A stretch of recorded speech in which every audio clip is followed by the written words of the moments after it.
So hello friends, आज की इस वीडियो में हम लोग बीएससी फर्स्ट सेमेस्टर बॉटनी या फिर जनरल बायोलॉजी का एक इम्पॉर्टेंट टॉपिक पढ़ रहे हैं, that is structure of bacteria.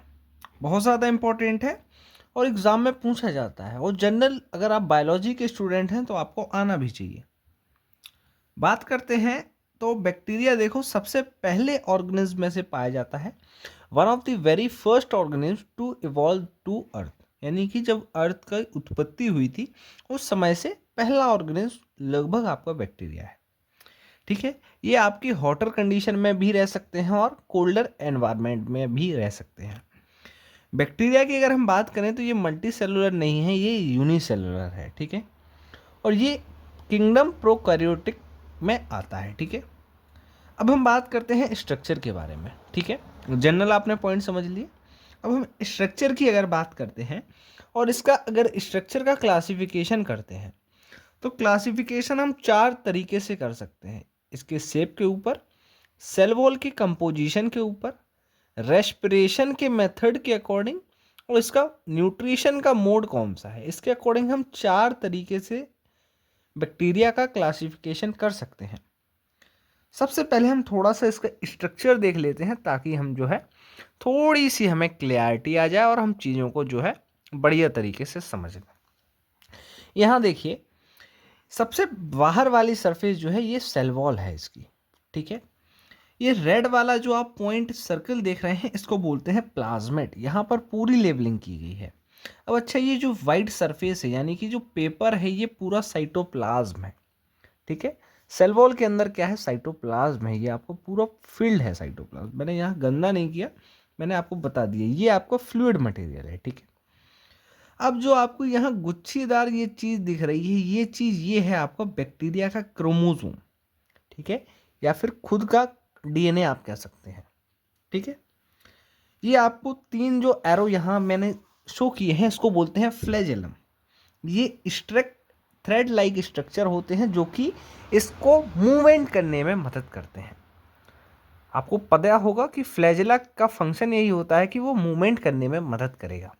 ठीक है, अब हम इसका क्लासिफिकेशन समझते हैं on the basis of shape, cell wall की कंपोजिशन, रेस्पिरेशन और न्यूट्रिशन के ऊपर में। तो शेप के बेसिस पे ये चार टाइप के होते हैं, कोकस, बेसिलस, स्पाइरुला, विब्रियो। ये आपने क्लास 11 में पढ़े होंगे। ठीक है, स्पेयर शेप कोकस होता है, रॉड शेप बेसिलस होता है, स्पाइरल शेप स्पेरेला होता है, और कॉमा शेप विब्रियो होता है। ठीक है, एग्जाम्पल दिया गया है स्ट्रेप्टोकोकस निमोनिया, कोकस का एग्जाम्पल है।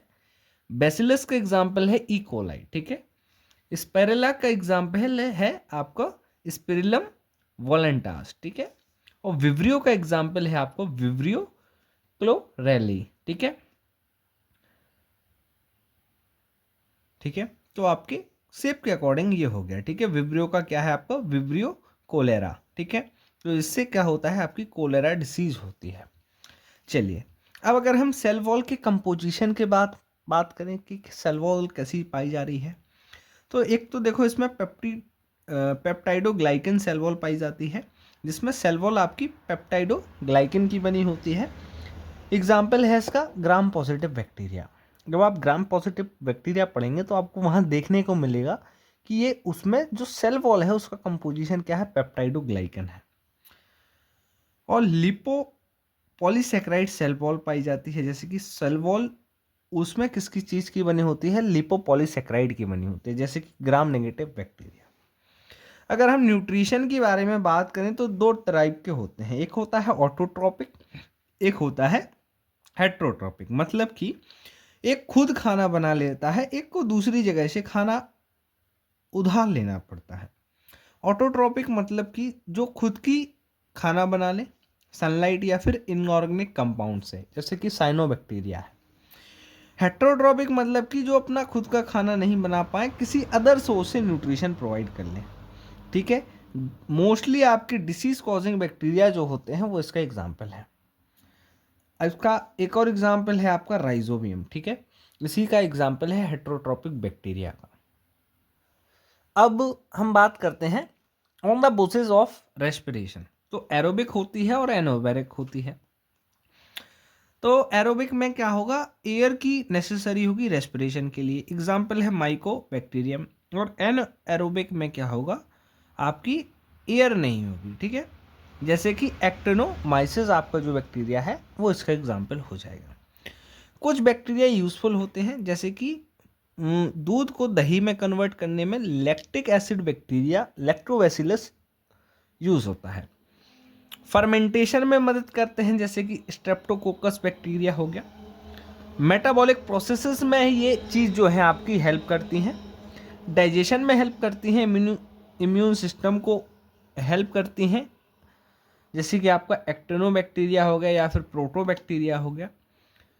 एंटीबायोटिक्स के प्रोडक्शन में भी मदद करती हैं, ठीक है, सॉइल बैक्टीरिया जो होते हैं। कुछ बैक्टीरिया हार्मफुल भी होते हैं, जैसे कि निमोनिया, ट्यूबरक्लोसिस, डाइफेथ्रा, टूथ डिके या फिर साइफिलिस, ठीक है। तो ये कुछ बैक्टीरिया हार्मफुल भी होते हैं, ठीक है। तो आई होप आपको पूरी तरीके से समझ में आ गया होगा। हमने पूरी तरीके से जो है बैक्टीरिया को समझा है, इसके स्ट्रक्चर के बारे में पढ़ा है। ये इसका स्ट्रक्चर है, आप एक बार स्क्रीनशॉट इसका ले लीजिए ताकि आपको जो है एक जगह लिख लीजिए, और ठीक है। हमने इसका सबसे पहले जनरल टर्म समझा, देन इसका कंपोजिशन समझा, इसका सेल वॉल का कंपोजिशन समझा, रेस्पिरेशन न्यूट्रिशन समझा, इसका स्ट्रक्चर समझा, हार्मफुल और यूजफुल बैक्टीरिया के बारे में पढ़ा। तो नेक्स्ट वीडियो में हम जो है आगे की वीडियोस अपलोड कर रहे हैं, तो चैनल पे जो भी व्यक्ति नए हो सब्सक्राइब कर लीजिए ताकि आप तक कंटेंट पहुंचता जाए और आप बढ़िया शानदार तरीके से पीएससी में स्कोर कर सकें। मिलते हैं नेक्स्ट वीडियो में, जब तक के लिए जय हिंद जय भारत प्यारे भाई।